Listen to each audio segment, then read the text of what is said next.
Hey guys, welcome back to my channel my official. स्वागत है मेरे यूट्यूब चैनल में आप सभी को। और हाँ दोस्तों, आप लोग बताने आया हूँ कि अक्षरा सिंह जी और राहुल शर्मा जो दोनों डार्लिंग फिल्म के हीरो हीरोइन हैं, तो आप लोग देख सकते हो कैसे दोनों मस्ती करते हुए सेट पे हैं। तो आप लोग देख सकते हो कि कैसे राहुल शर्मा ने अपने तारीफ गिनवाई उनसे। अक्षरा जी, कैसा लग रहा है आपको? घूम रहे हैं रिक्शा में। धूप लग रही है आपको? बहुत धूप लग रही है।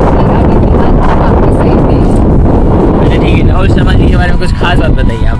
राहुल शर्मा जी के बारे खास बात है कि आप बड़े अच्छे हैं। अरे बस आप ज़्यादा अच्छी हैं हमसे। बेहतरीन है, अच्छे इंसान, अच्छे एक्टर। चलो गाइस, अब तो पक्का स्टार बन ही गया मैं। हाँ? अब तो पक्का स्टार बन ही गया, आपने कह दिया।